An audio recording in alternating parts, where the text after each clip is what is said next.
At the January 26th Lansing City Council meeting, many residents and folks from the surrounding area voiced concerns about the proposed downtown data center. Some trade union workers spoke in support.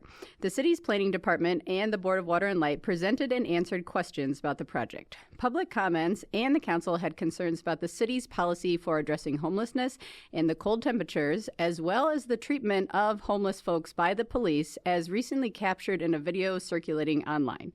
The Union Missionary Baptist Church applied for a rezoning of their property in South MLK to continue to operate as a temporary warming center for families. External auditors dinged the city for untimeliness in bank reconciliations, and council drafted a letter asking Immigration Customs Enforcement ICE agents to remove their masks when in Lansing and asked the mayor to make a plan to protect all people here. A quick heads up for folks, there is some violence discussed in this episode, particularly gun violence. That is part of the discussion.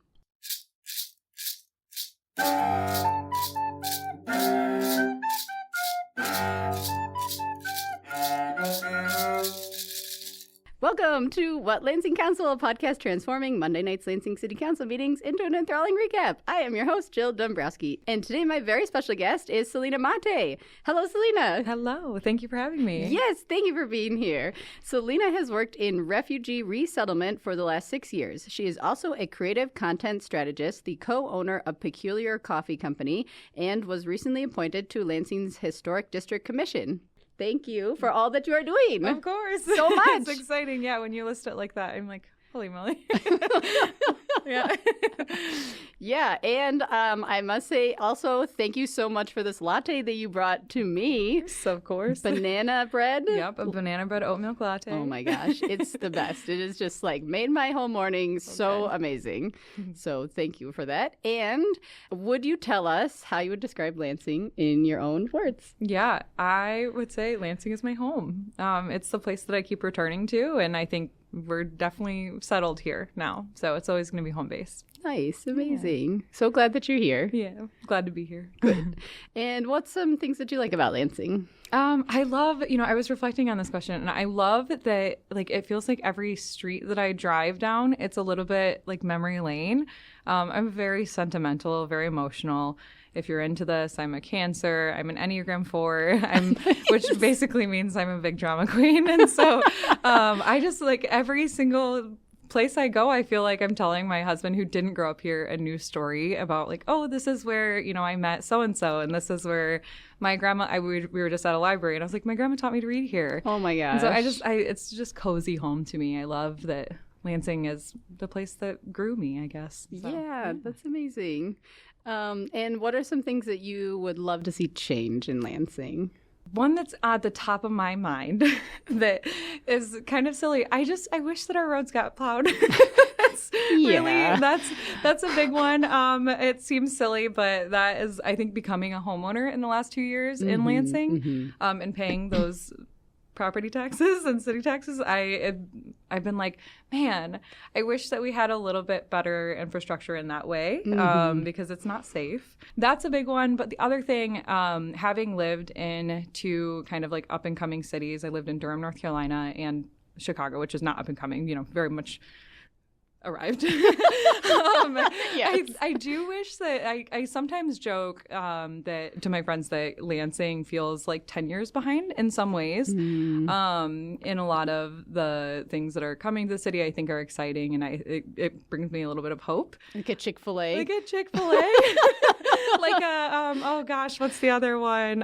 The like Mediterranean Chipotle Cava. I've heard talks of a Cava chain. Oh wow. And so we'll see, but yeah, I think things like that. That's one thing I would love to see grow in this city, and just and overall our economy. As somebody who's done a job search here, I know that I was pretty shocked. I've worked in the nonprofit sector for a long time, and in nonprofit capacity, like, you typically don't have like decent salaries. And I was shocked, like, when I lost my job this last summer because of federal funding cuts, and had to locally search, because really remote jobs are highly coveted. I'd done that for a couple of years, and so I was locally searching, and I was like, actually appalled at the like salaries versus our rent prices, our mortgage prices. Like those were matching the other cities I've lived in, but the economy like salary wise was not. And so I think I would just love to see Lansing grow in that way of like kind of bringing us up to the times a little Sustainable job growth. Yeah, and matching either that or like, man, the rent prices have got to go down. You know, the housing. We have.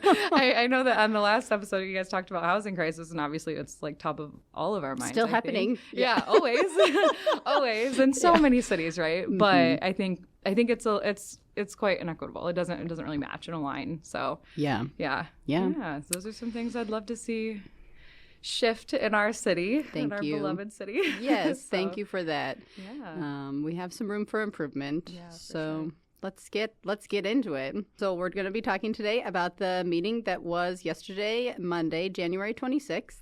So at the Committee of the Whole, the first meeting, which this one started at 5 p.m., so an earlier start to this meeting, we have our council members, Ryan Cost of the 1st Ward, Dianara Navarez-Martinez of the 2nd Ward, Adam Hussein of the 3rd Ward, Council President Peter Spatafor of the 4th Ward. And our at-large members are Tamara Carter, Jeremy Garza, Clara Martinez, and Vice President Trini Pelivanoglu.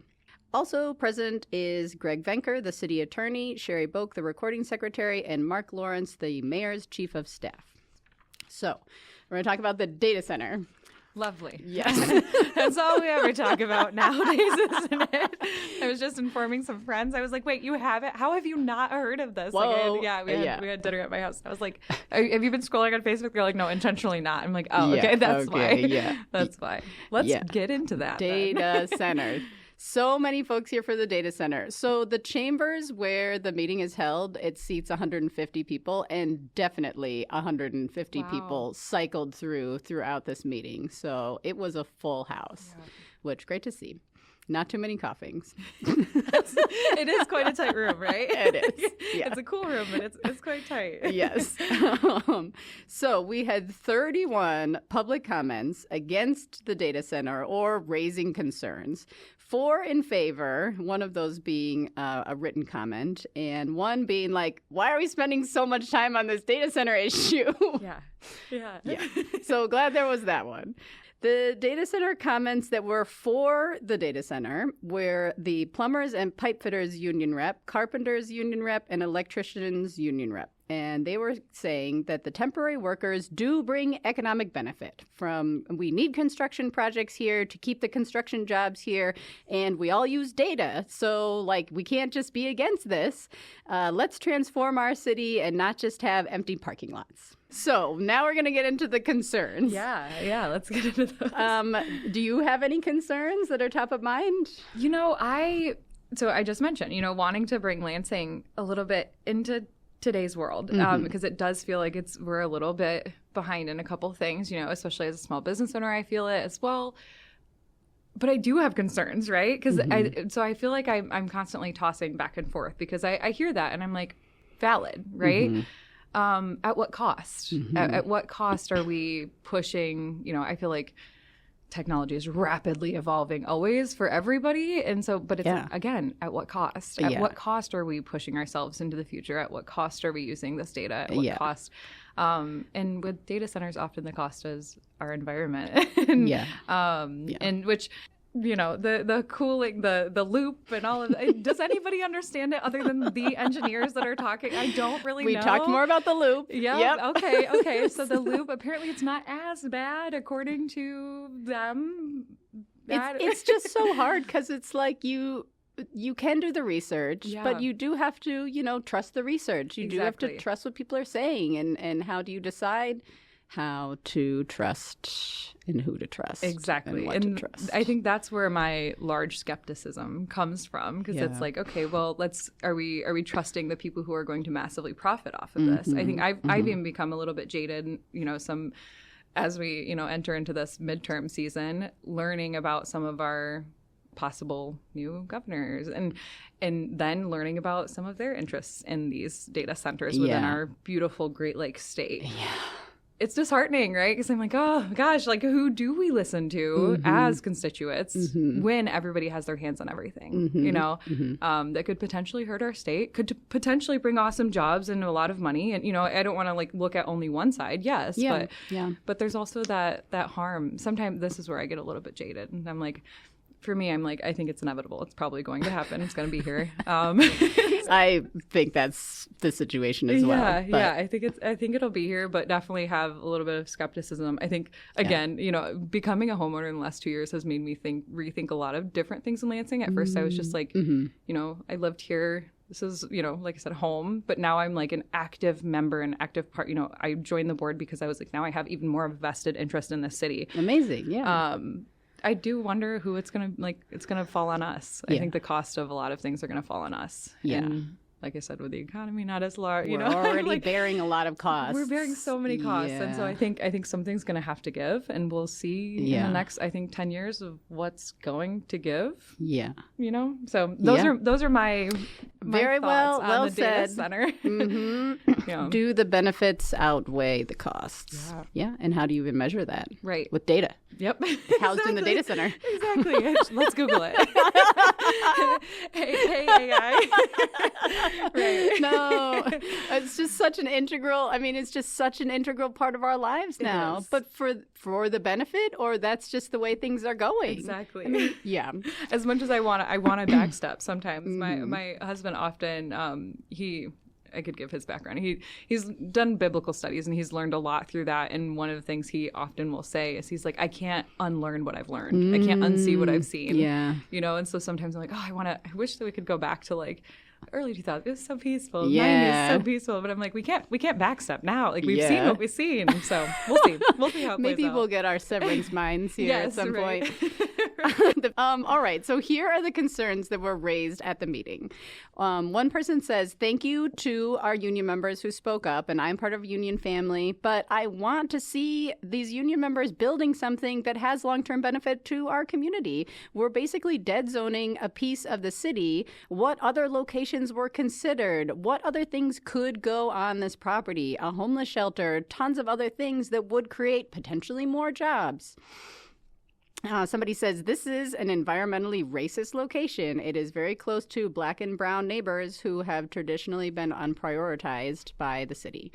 And somebody else says, this is within a 10-minute walk or a half mile of a long list of amenities, and lists them out: a grocery store, 2 museums, a boat launch, restaurants, the ball field, community gardens, other neighbors to become friends with. This is not a middle of nowhere location. Somebody says, I'm really concerned about, a lot of people say this, we're concerned about the health of the residents who live near here, especially from noise, pollution, the electromagnetic field, the backup generators, and the energy demands that will be created by this facility. And somebody else says, the city of Lansing does not enforce the noise ordinances that they already have on the books. And later, it comes out that there actually isn't even any noise ordinance that regulates industrial properties. So there is no noise ordinance to be enforced if this goes through. Might have to get one of those on the books, maybe 10 years. Yeah. Put that in the long-term plan. Yeah. People are concerned about the health of the environment. What's the water use? What's the energy use? What's the type of energy used for this? We have a finite number of resources in our world and our city. Is this how we want to be using them? What if there's a leak in this, quote, closed loop system? A lot of people are concerned about raising the rates for residential utility customers. So local residents should not have to be paying more so that these businesses can profit. Other people raise the concerns that this is a foreign company using our resources, profiting to skirt stricter environmental regulations in their home country, perhaps. They're not going to be held accountable, and they have no stake in our community. I've heard that these are British people, and British people are nice, but British Petroleum was responsible for one of our biggest environmental disasters of our lifetime. This size of a facility and the integration with the steam hot water line is an unproven concept for them. They have never built a data center this large yet. Why are they experimenting here? And I hadn't heard this before, but this apparently part of the data center will be a natural gas fuel cell power plant. that will generate 16 megawatts of the 24 that the facility needs. So they're going to be generating their own power, but BWL will somehow own that power plant, but it will be operated by Deep Green. Okay. This got a little fuzzy for me. And somebody said, a few people said that we were at this Deep Green kind of meet and greet over the weekend, and apparently it wasn't like everybody in the room and everybody has their questions and the questions are answered individually. Like instead it was kind of a science fair layout, and you could go and talk to like this person about the water and this person about the energy and this person about the community benefits. So not everyone was getting the same information. All these little conversations were happening. But within that, somebody was like, I heard the Deep Green person give 2 different answers to 2 different people. Oh, no. So that's not great. No. And somebody was saying that they were giving careless estimates to people, like really trying to dumb down the information. And there was like a lack of transparency in the way they were talking through these issues. So that's not great. Yeah. I think that's a huge thing. At least from what I've seen about these conversations, is that it doesn't feel like enough transparency. And again, like dumbing things down, people are a lot smarter than we think, especially with things about our community. We can handle learning fully what a loop system, if somebody is explaining it to us and, you know, and like giving us accurate answers, not don't try to dumb things down. Like just, I don't know. Transparency is really cool. And I think we have a lot of expertise in the area. Like a lot of the commenters coming up were from MSU. They were studying or they were in PhD programs or something. They're like, we're in environmental fields, so we know what's going on here and we don't like this. Yeah. So that was great for them to come and speak up. More people say, nobody asked for this. Residents are living blocks away from this. Let's prioritize our current community needs. We're prioritizing profit over people with this project. There's no community benefits agreement set up for this project. Why not? This is only going to add 15 more jobs. Like, that's not a ton of jobs. What's the guarantee that this project doesn't change in the future? When they leave, there will be no more property tax being collected. The high-level executives could leave, and then the next people come in and have a different agenda. There's no way to prevent that from happening. Who will the clients of this data center be? What kind of data is going to be housed there? The AI bubble will pop. We are in an arms race of billionaires. When is too much too much? I think we're all asking that. At least I am. Yes.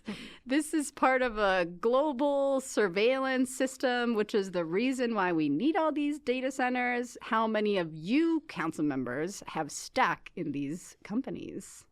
Let's retrofit the data centers we already have. We already have some data centers in Lansing. Let's just bring those up to code. I just visited Kansas City, Missouri, and one thing that they do a really good job of in their city is reviving like old historical buildings and like turning them into like coffee shops and restaurants and, you know, places to gather. Yeah. And I'm really excited to like hopefully be a part of that in this city, because I think that we could do that comment that was like, what about some of the infrastructure we have? Mm-hmm.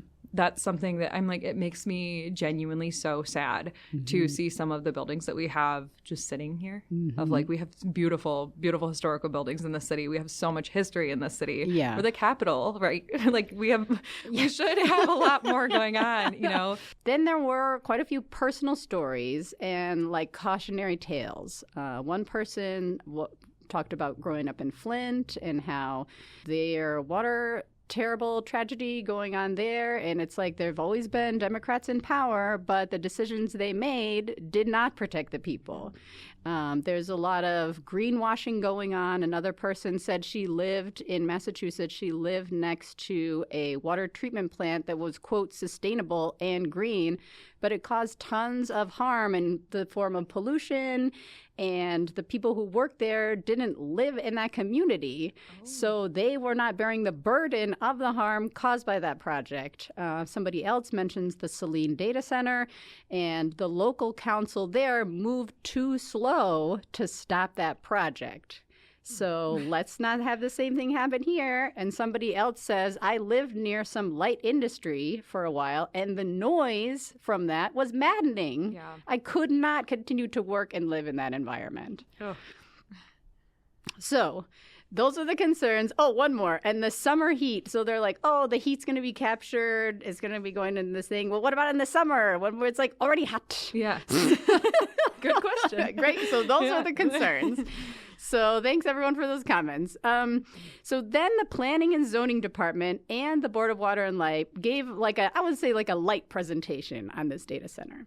So we have Raleigh Van Fossen, who is the head of the Planning Economic Development Department, and Susan Statuak of the Zoning Administration, and then Dick Peffley, the general manager of BWL. So they're saying that there's 4 parcels from the downtown urban core current zoning that would be, if this all goes through, changed to industrial. But with the clause that the industrial use can only be data center. But I feel like, what about the power plant aspect of this? Yeah. Data center / power plant, or those are grouped together? I don't know. So that was my concern.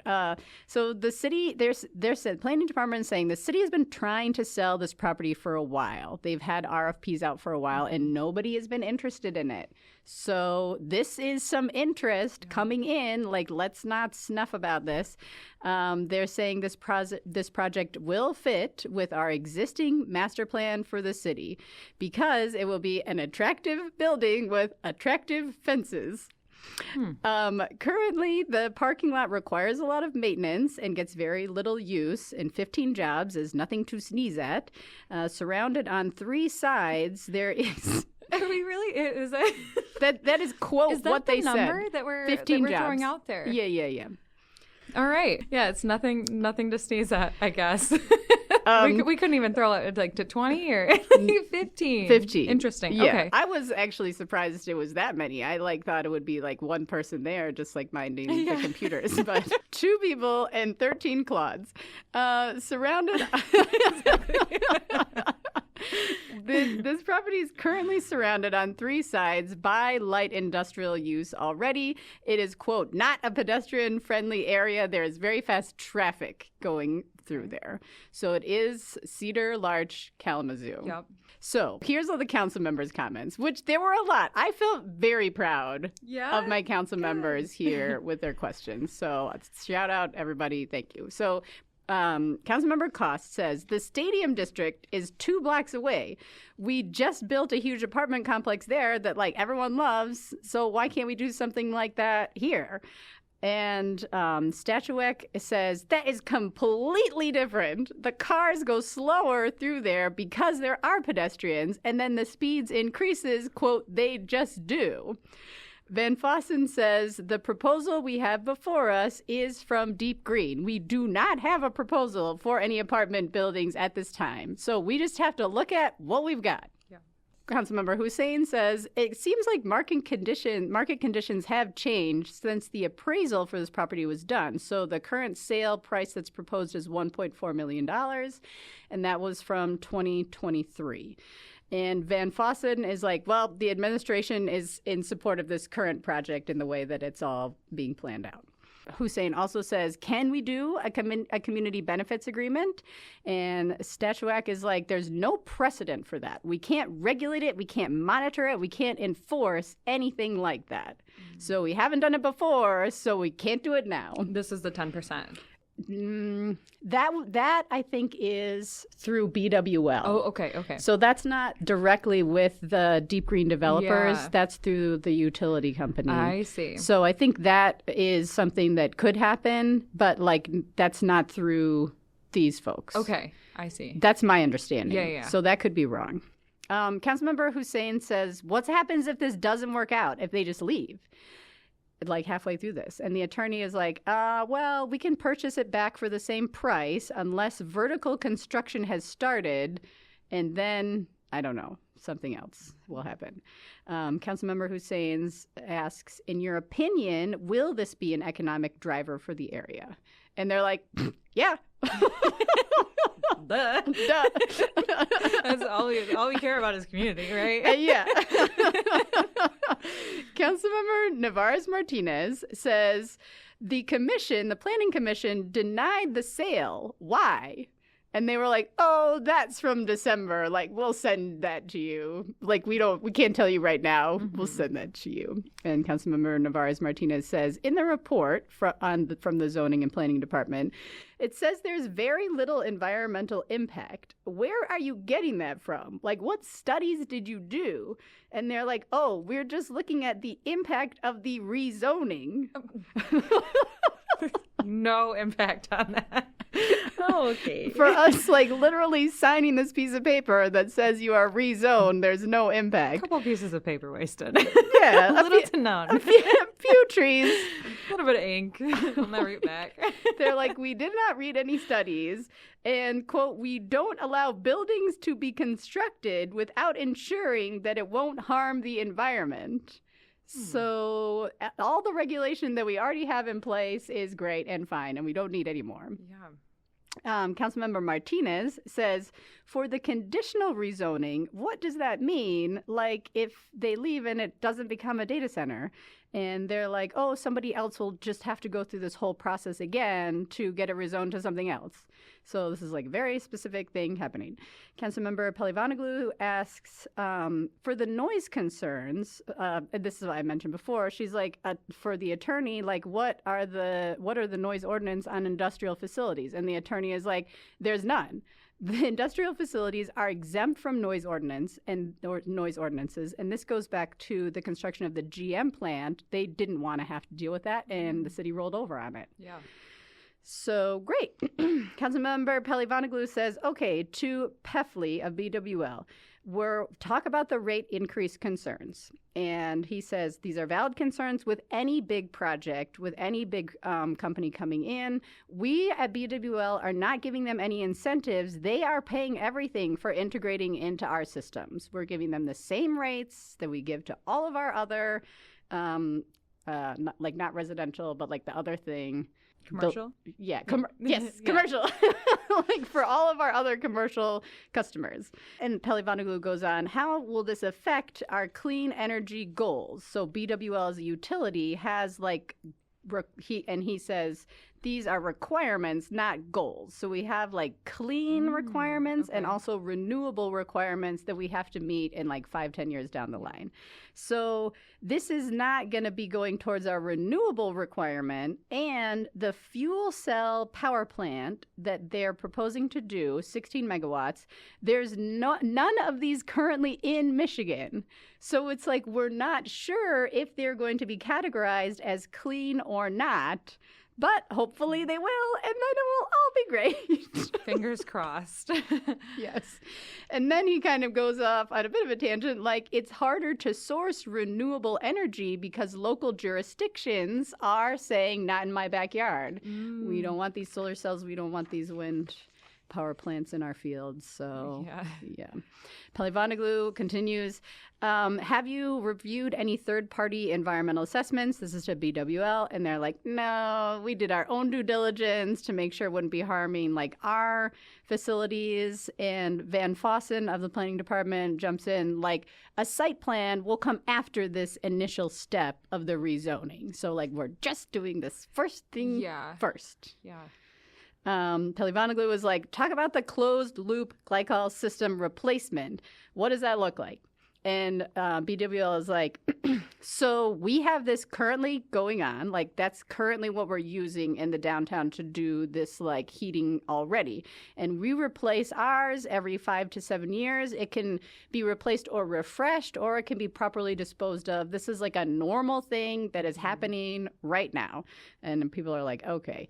Pelivanoglu asks, what's the water use for this? BWL manager says, the same as you would with a fast food restaurant. And no, like, real numbers are given, just the same as a fast food restaurant. So if you know what that water use is, then you are in the know. That is common knowledge. Don't you know that? Yeah, my bad. It was like you had to graduate high school in Michigan. You had to know what the average water use of a fast food restaurant was. Well, I did not pass that common exam. Knowledge, right? Oh my God. One of our core standards. Like, how many times a residential, it's just like, how many times a residential water use is that? Yeah. 5? Right. 15? 2? 50? I don't know. Councilmember Hussein jumps in again, talk about the heat dissipation, talk about the heat in the summer. And BWL says we'll still be capturing all the heat and using it in the summer. Like, we still need to heat up the hot water line, so it's still being captured. We're not like venting it. That's the plan, anyways. Navarez Martinez says, will the energy rate be more or less than what residents pay? And again, the same as our other current businesses, but not like if that's more or less, just the same as the other businesses. So Navarez Martinez says, are you aware that Deep Green as a company did not exist 6 months ago? I was not aware of that. Is that... I didn't verify this, but she said that it has not existed more than 6 months ago, and it is owned by Octopus Group, which is headed by Simon Rogerson, a UK venture capitalist tech bro. And Peffley is like, yeah, we know. Like, it's all good. So I didn't know that. So thank you, Navarez Martinez, for bringing that out. Councilmember Garza is like, what other buildings in the area are on this closed glycol loop? Peffley says tons. So a few more public comments afterwards, specifically to that presentation they gave. Somebody was like, this is really grinding my gears to hear you say this is not a pedestrian area, because I live down there. Like, I walk down there, I bike down there to get from my house to downtown. Like, it is a corridor. Kalamazoo has bike lanes. Like, well, and if we just keep giving that as an answer, it won't be a pedestrian area. Like, public comments are so important, and talking to people who are representing you is so important, because I mean, from what I hear from the people that I spend time with in Lansing, we yearn for like pedestrian areas in the city. Yeah. Where if, the people who are actually speaking, it's not a pedestrian area. Well, it never will be then. Yeah. And it is currently, but it certainly won't stay that way. Yes. Yeah. Oh, goodness. Yeah. Somebody says, so it sounds like we're meeting our energy goals by adding more energy? That seems counterintuitive. We need to be working to reduce our energy demand. That should be our driver. And somebody else says, these are pretty poor arguments coming from planning and BWL and insulting to our intelligence. To the point that people can handle information. Mm-hmm. People can handle the honest truth, not just tons. Yeah. We don't need to say things like tons. We can handle, say the numbers, bring the numbers. Yeah. Inform us. I feel like it's such a hard balance, though. It is, yeah. You don't want to like bury people. Yeah. You don't want a 6-hour council meeting. 5.5 is enough. Was it 5.5 hours? Yes. Holy moly. Yes. Good thing it started a little early. Okay, so more issues. So the next big issue was unhoused folks and the cold. People are saying, back to public comment here, people are saying thank you for the Causeway Bay option. So a little bit of background on that. There was a big encampment near Dietrich Park on the north side of Lansing. The city of Lansing litigated against the property owner, but the judge said, city, you have to be the ones to help these people out.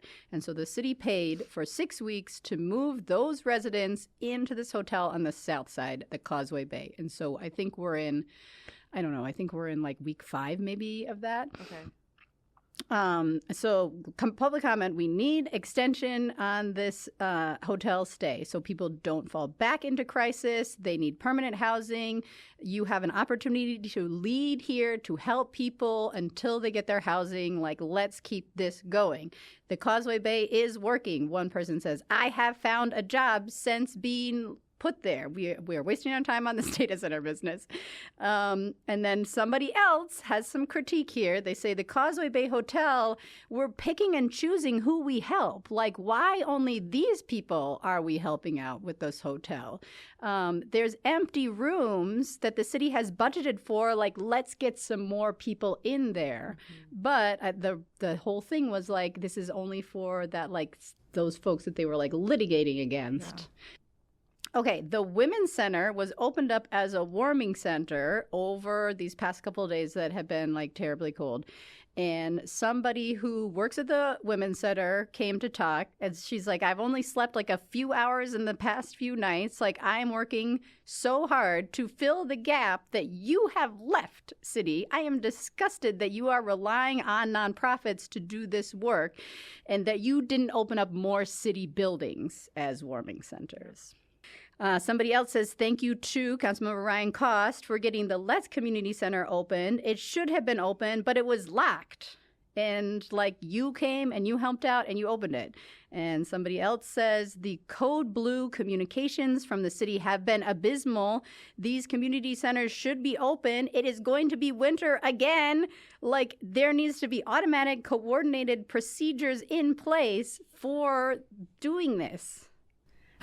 That's fair. It's not, they're so right. Winter comes every year, but the other thing is I think it's going to keep being this bad probably, or these alternate winters, last winter wasn't as bad. Now this winter is this bad. We're dealing with a global warming crisis and our weather is changing. And so I kind of agree with, the comment of like, we're spending a lot of time on this deep green, obviously lots of concerns. It's a huge thing for our city. Yeah. At the end of the day, too, we like people exist, like corporations are making money, on the backs and, at the expense of people. But it's like people are still going to be existing, as we're going to be dealing with these global warming issues. And we're going to have to, something has to give in that, we need to allocate some resources to the fact that we're going to be dealing with this, I think, for the rest of time. Yeah. And people are giving, but I feel like they're not feeling like the support. Oh, of course, and like if it weren't for our nonprofits, like they said, we wouldn't have. There's so much mutual aid going on in the city. There's so much and still it's not enough. Yeah, because there is this gap of. I think this is where I get frustrated with we have this, pockets of money, and not to say our city is overflowing with it, but allocated in a certain way can be a lot more community driven, a lot more helpful to the nonprofits that are busting their butts to get people warm and help people and pay their bills. It's like and crazy take when you give people sustainable housing and you give them warmth and you give them their basic needs. They tend to make decisions that are beneficial to themselves and the community. Yeah. Crazy. Crazy. We want to see Lansing move forward. We've got to keep investing in our community. Yeah. Yeah. I mean, there's a lot of othering of the unhoused people, but I think at council, I think people are really working on, the public commenters are really working on trying to roll that back a little bit, trying to make sure that everybody is humanized. So as we should. Yeah. Great to see. Somebody else says, guess what I just learned? I have been working in housing for years, and I just learned East Lansing sends their unhoused folks to Lansing on these code blues. They just tell them to go to our warming centers. So that's happening. That is their policy. Next, the Human Relations Community Services Department gives an update from their perspective on the Causeway Bay situation. So they were asked by council to come in and give an update. And their update is no real update. Amazing.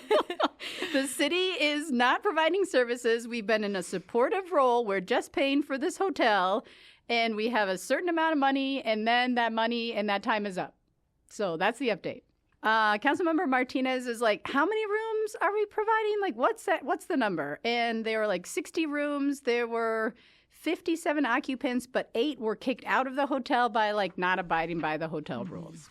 Councilmember Navarez Martinez says, how are we selecting the folks to go into the hotel? And they were like, oh, it's the court ruling. It's only the people from this private property that get kicked out. Pelivanoglu says, what have we paid so far? And we have paid $38,000 for the 6 weeks at the hotel, $60 per night, I guess, per room. One of the speakers who's there with HRCS is also a member of the Ingham County something, and he says that the Ingham County Housing Trust has put $76,000 to go towards this effort, so they're going to pay for another 2 months. Okay. So thank you, Ingham County Trust Fund, for stepping in here.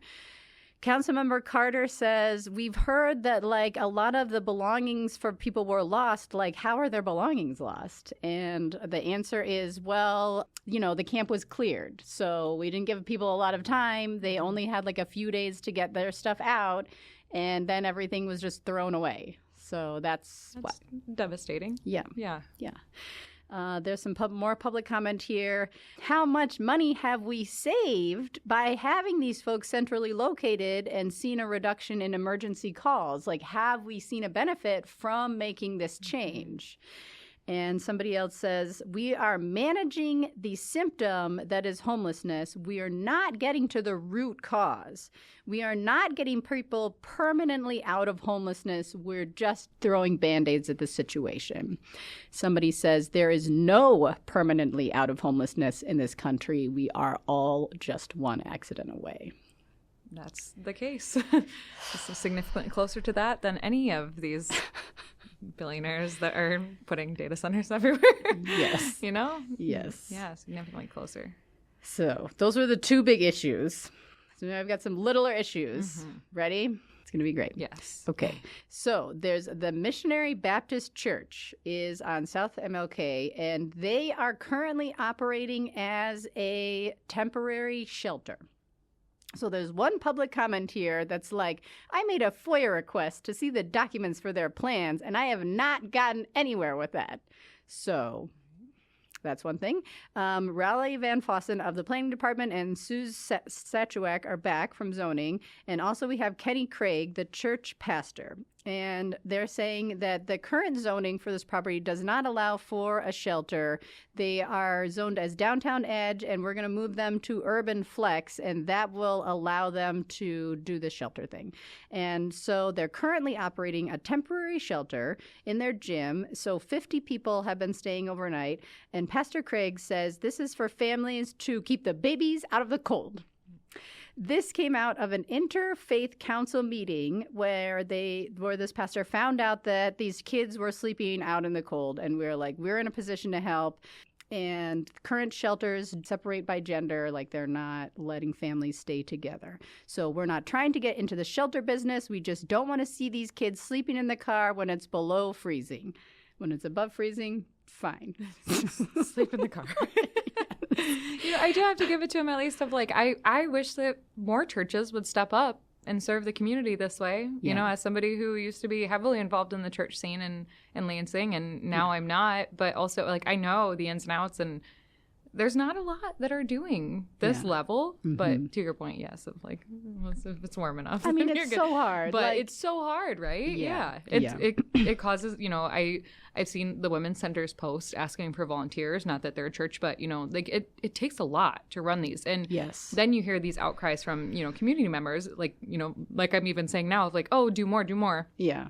I mean, doing more requires us to, like, this is one of the reasons I was like, no, I can't keep saying, oh, I want to see my street get plowed and not be involved in the, you know, places and the conversations that make those decisions. You can't just keep crying out for something without stepping up and volunteering for the women's shelter or at your local church, or saying, okay, well, who, if not, like, if not you, why not me? You know, like I have to do it. And so it's a lot of demand on the community, but that's community living, right? And I think it's so interesting too, because it's like once you do volunteer, like once you do take that next step to get involved, it's like you see behind the curtain like so much more. It's like, oh, I thought it was helping, but wait, there's so much more help that is needed. Like it's like you learn how to swim and you're just like thrown into the middle of the ocean. It's kind of, like this concept of like, you know, the older you grow, the more if you're doing it correctly, in my opinion, the less you know, the more you're like, whoa, this is an expansive, you know, like I actually don't know as much as I thought. Now that I'm in it, now I'm like, whew, there's a lot more, you know, and it's same. Like get involved in those nonprofits, get involved in your churches. Make the differences too. But be ready to not feel amazing about it. Like immediately.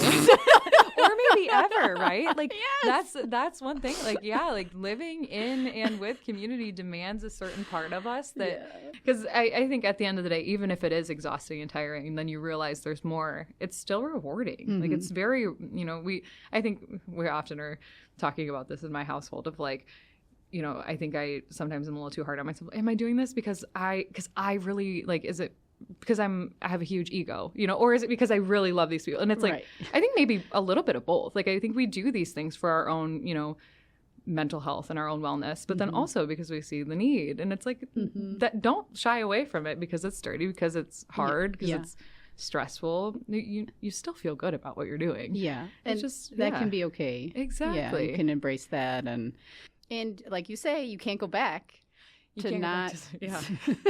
Can't go back to not seeing before. those. Exactly. Yeah. Yeah. Okay, so back to this church shelter. Garza asks, the Planning Commission voted 4-3 on this. Like, why? What were their concerns? And their concerns were they wanted more time to look over the conditions of this. So not 100% sure what that means. Councilperson Carter says, what are your future plans for the shelter? And they're like, we don't have any future plans to like build a shelter. We just want to keep doing what we're doing, and like this will make it easier. Councilmember Hussein asks, do folks sheltering need to be connected to the congregation? And the pastor says no. So good question there. Then we're talking about combined sewer overflow work. A public comment says, we don't want to approve any more noise waivers for this. And then the city guy who's working on this says, so we want to do noise waivers for Saturdays, 8 a.m. to 4:30 p.m. along Oakland Avenue, which is an MDOT road. It's going to take us 4 months to do this year, and it'll add an additional 6 weeks if we don't work on Saturdays. So just like, let us work on Saturdays. There is another spot that they're working on this that already has been delayed by 1.5 years because of the railway not being cooperative. So we just are trying to get this done quickly. Let us do it. They set the hearing date to do that, so they didn't make a decision this time. Yeah, I see. Next, we're talking about the finances and some auditing. So there was like an administrative situation. They are like the city's timing on funds reimbursement was off, but apparently it's like all cleared up now. It was just like a journal entry post-audit, if that means anything to anyone, which I'm sure it does. There were some external auditors there because it's the end of financial year 2025. And they're saying we are funding our pensions as a city at around 60%. The statewide averages are closer to 75 or 80%, but we've made a lot of progress on funding these pensions in the last few years. So that's good. Our general fund for the city is around $170 million. We get about 57% of that from our income and property taxes. $170 million, 57% from income and property taxes. Our expenditures last year were $185 million, and 53% of that is public safety, fire and police, 30% for running the government. Okay. So just some percentages. Some numbers there. And so the difference, so there's like $15 million difference between revenue and expenditures, and they're saying most of that is because of the timing for paying fringe benefits, and there's a wage increase for government employees. Mm-hmm. So that's that, I guess. So some problems that they noticed. So there's some weaknesses in the journal entries, unfavorable variances in the budgets, and new this year audit finding the timeliness of bank reconciliations. The finance department and the chief strategy officer are there, those being Crystal Thomas and Jake Brower. And we have Charles Randall also in finance. And they're saying, so part of the reason why we're having these problems that the auditors found is we've got some new software we're working with, and this is causing unmet deadlines, but it's going to be so great moving forward. We're going to be more organized. And also the way that the city like does its accounting makes it hard to meet these audit requirements. And we asked the Charter Commission to look at like making those changes to make it like the target for the auditing like bigger, but I don't know if they actually did that or not. These things are always so confusing to me. Like, doesn't this happen every year? Every year. Yes. Every single year. Yeah. So they're like, something we're working on is being more clear in our communications with the department heads of what we're asking of them. So they're working on communicating. Great. Okay, to ICE, Immigration Customs Enforcement. Councilmember Navarez-Martinez does a remembrance for Alex Preddy, the VA nurse who was killed in Minneapolis. This is a late item added by Council Member Pelivanoglou, and she reads out this letter that they're writing. And City Council is writing this letter, or a resolution, and they're saying we need more trust between our police and residents for a safe community. We are asking ICE agents to remove their masks, and we are asking the mayor and the attorney to make a plan to work with everybody to keep our community safe.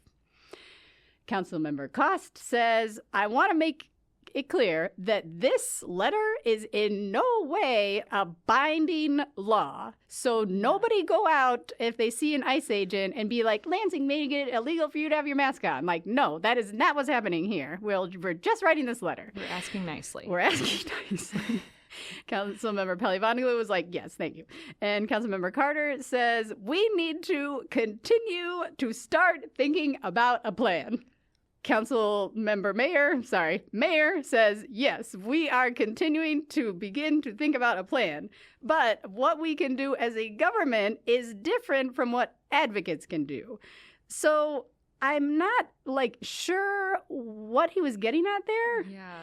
Is he saying, you all need to organize your own selves? I think so. I think so. I think so. That's what it sounds like. So we're going to try to think about a plan, but you all also think about your plan. Yeah. Yep. So everyone needs to be thinking. We got to do a better job about thinking about plans faster. Yes. Making them up quicker.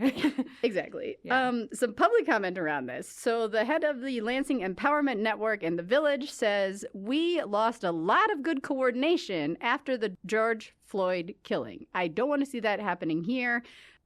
From what I've heard from local police, they are more focused on citizen crowd control than ICE control. We need a plan to be in place, and we all need to be on the same team. People say we need action, not words, to keep us safe from ICE. Somebody else says, in 2017, this council did a symbolic sanctuary city designation that they then immediately reversed. Be brave. We need to be like East Lansing. Let's take action to be a sanctuary city. Somebody says, we do not need to be bringing more fire onto us. And that's right. That's what's happening with this administration in general. They're saying, okay, you want to be a sanctuary city, you're going to have ramifications. This is something very topical in my work. So I technically work for Seattle. I work in Seattle remotely for the International Rescue Committee. Okay, so I create Know Your Rights content. So my role was birthed out of I don't know if you recall, in the summer there was this really large breach essentially from our federal government to healthcare in data breach. Yep, in 7 different states, Washington being one of them. And these states were the 7 in our country that allow undocumented folks to be insured at the same level. A lot of it's you get emergency services, so these folks have healthcare. It was only the data breach of their data? So the DHS basically said, give us everything. And so these 7 states... Department of Homeland Security. Yep. Yeah. Department of Homeland Security. Sorry, go on. You're good. Said, give us this information. Uh-huh. And they did. They complied because it's the federal government, right? Yeah. And so DHS, ICE, they have all of these folks' information. So this is where my project was birthed out of. This because Washington as a state does not stand behind this. And they're like, whoa, most of the 7 that it's more, blue-leaning states that protect their citizens. They're like, no. We don't stand behind this. This was a data breach. Anywho, it's difficult to be in these roles, and I'm sure a lot of nonprofits in the area are feeling this, and obviously in Minneapolis, doing this work that aligns with rules or aligns with, oh, can you please take your masks off? When the site is not following rules, they do not care. They're disregarding it, and so I'm developing this content for folks who are scared, right? They're scared DHS now has my information. Yeah. They might be coming to my door. They might have my name, phone number, address, all of that from my healthcare. Maybe. We don't know. But is a Know Your Rights card going to do much now? It's difficult. This last week has been, a lot of this thought for me of I love my work. I love what I'm doing. But at the same time, are we at times playing by the rules too much? Whereas I guess that's where I understand where the mayor is saying of I think you guys can do a lot more as advocates, as allies, in these spaces. Yeah. But also I do think that, there's this level of well, why aren't you guys doing something? You know, like Right. we can do so much and we are doing so much. Yeah. But that side is not playing by the rules. Right. So I agree. Take your masks off. You're doing these heinous things. Take your masks off and show us who you are. Yeah. I don't know that that's going to make a difference. You know, like, please Right. take your mask. Yeah. And so that's where, I mean, you know, it's difficult because it's like we are doing the work. You know, advocates are trying hard. Yeah. And somebody says to that point, one of the public commenters said, like, yes, they should be revealing their faces, but they are now and they don't care. Exactly. Like, this is toothless and symbolic. These folks are operating without any accountability. None at all. Already. Yeah. So. And then, you know, we have our vice president saying, in one moment saying, you know, oh, they have, you know, complete immunity. And then just, I think it was like 2 days ago, when asked about that, is essentially backing, oh, no. You're saying two different things. It's just not communicating to your people. Like, I mean, they're doing exactly what the administration wants. Yeah. And without remorse. Nope. Yep. So, yeah. And who's to say that those actions aren't going to be happening in Lansing? Protect ourselves. You know, I think about that in the same way as, you know, school shootings and school violence. You know, for so long, I think it was, I know I had these conversations in my communities. For so long, it was not here until it was. And then it was, you know, you get a text on your phone and it's happening 5 miles. You know, I know even closer to you, like, yeah. And then it's at home. Yeah. You know, and I think it's so easy for us I think it's humankind. You know, it's so easy for us to be like, okay, well, that's in Minnesota. Oh, that's in California. Yeah. Until that's it's here. In East Lansing. Exactly. Until it's here, until you're on lockdown, until you're scared. You know, I live with 2 immigrants, and that's something it's always, you know, we have like I said, whether or not they'll do anything, we have the know your rights cards on a magnet on the fridge next to our front door. And I've told them, like, moving forward, we don't answer the door for anyone. It's until it's here. And I think you're right. Who's to say it won't be? Yeah. I think it will be. Yeah. So might as well plan faster for this. And the person running the Lansing Empowerment Center and also the Village Lansing speaks again, and he says, I've been living in this gun violence situation in these neighborhoods, and here's what I've been doing to help that has been proven to work in reducing gun violence. This is working. In 2021, there were 85 non-fatal shootings and 21 fatal shootings.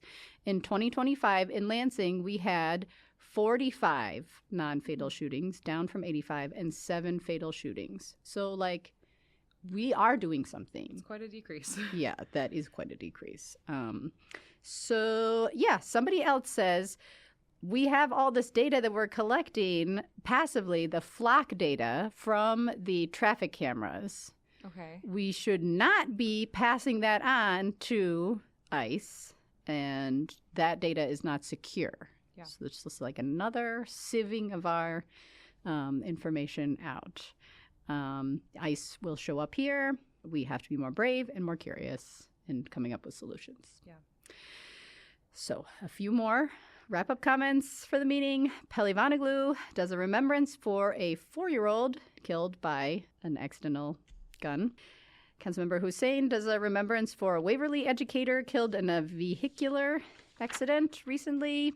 Councilmember Navarez Martinez has seen a video of an unhoused person at a CATA bus station being harassed by the police. She would like more information on this. Councilmember Cost says, yes, I have also seen that and was in communication with the chief about it, and he has opened an inquiry, so hopefully we will get some more information about that. Some public comment here. I've heard of a lot of other poor interactions with the Lansing Police Department. This one just happened to be caught on camera. Somebody from the Causeway Bay Hotel says, I have been chased from one end of the city to the other by the police. Like, this is nothing new here, but yes, this is going on here. The mayor gave some comments, thanking everyone for their help with the warming centers. Over the weekend, the Women's Center, Lansing School District, the Southside Community folks, the CATA folks ran a 24-hour bus helping to shepherd people around. Thank you to all these people helping people, but for whatever reason, some choose not to come out of the cold. And there were some public comments to that saying the whatever reason is people are worried about losing all of their belongings. Fair enough. That's a good enough so reason. That's the reason. Mayor still going on says, we're talking about the pod location still. We have a meeting on Tuesday. If you've got any recommendations, still love to hear them. Also, we got a $4.3 million grant for Rio Town area. Thank you to Senator Anthony for doing that. For the plowing, yes, it is. Let me hear it. He says, yes, thank you for talking to me about this. We're plowing our main streets. There is a salt shortage everywhere. We don't have salt. We're focusing on the main roads. We don't want to plow the neighborhood roads because we're worried that we'll scrape off the snow and then there'll just be an ice layer and it'll be more dangerous. Interesting. So that's where we're at there. Drive slow is the mayor's words. Great. There's a trash claim appeal that is denied. Councilmember Hussein says, thank you, Peli Vonnegut, for the extreme care that you gave to this issue. They recently approved an Oprah district, so like a tax break district for a building, but that building just fell over. So that is not happening anymore.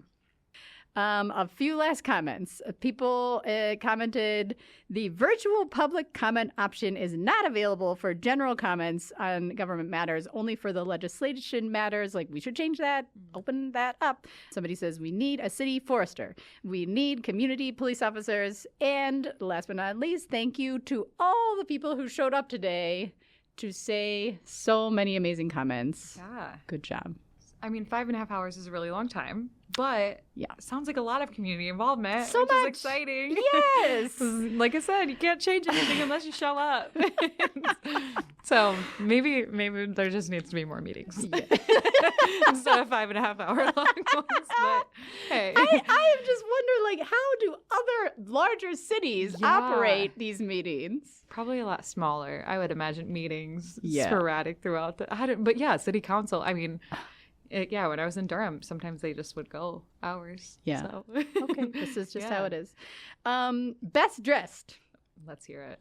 So the Chief Deputy City Attorney, Lisa Hagan Lawrence, she usually sits in the background, and she had on a magnificent powder blue suit with a bold black and white splotch shirt. Love it. She looked amazing. Chris Swope looked amazing as always. Our clerk, he had a sapphire blue shirt with mauve paisley bow tie and mauve lightly checked suit coat, pink pants. 2 commenters looked great, in my opinion. One had the best hat. It was half pink, half black, knit with long ears. Nice. And she also had on a sweatshirt that had a red cat print on the front. And then the last commenter I want to mention had a like pattern clashing shirt with like a clashing scarf, just like all over the place. Yeah, lots of color. And a beautiful resin flower barrette. Love it. So how fun. Thank you to my Patreon members. If you would like to see the bingo for the meeting or a map of the meeting issues, you can go to the Patreon and pay me $5 a month. That would be great. Sarah, Fifi, and XV have signed up for the Patreon since the last episode, so thank you very much to them. Next meeting will be 2 weeks, February 9th. Our planned guest will be Talon from the Causeway Bay Hotel. So interested to talk to him. Would you like to say anything else as a wrap up or a shout out? Yeah, I guess as you mentioned earlier, I own Peculiar Coffee Company, and we love to be out in the community, and especially, it's been very heavy on our hearts in this last month. I think all of us are seeing what's happening in other communities with ICE and all of that. So be on the lookout for our February menu. We're going to be giving back quite a bit. Still deciding, which I would love to talk to you about, but still deciding an organization, but definitely wanting to, help and assist in this legal aid uphill battle that we're in, and doing that through coffee. Nice. That's what we know best. And yes. So, yeah. And we have a couple events coming up. Check us out on Instagram, peculiarcoffee.co. Great. Some collaborative ones with Sparrow Bloom downtown. Small businesses need you right now. Yeah, so come through, show up, and we'd love to to meet you. So, great. And you can be found at the Allen Farmers Market still? Yeah, so we're at Allen Farmers Market every Wednesday evening. Great. And then and we'll stay there most likely through the summer season as well. And Meridian Farmers Market and East Lansing Farmers Market once it starts back up. Nice. So, yeah. Their coffee is amazing. Oh, thank you. You should definitely check it out. So good. Amazing. Thank you so much, Selina, for being here. Of course. Thank you so much for having me. Wonderful to speak with you, and thanks for all the work you are doing in the community in Seattle. Yeah, right. So happy to be doing it. And definitely, like I said, I can't stress it enough to all of the listeners, get involved. Like, choose your favorite nonprofit and sign up. Hour a week, 2 hours a week. Like, get involved. If you have some complaints with the government, get on a board. They're always looking. Yeah. So Strengthen your community ties. Yes. Meet people. Yes. See people. Talk to people. Exactly. Complain with people. We need it. We live for the community. Even if you think you don't, you need it. Yes. Yes.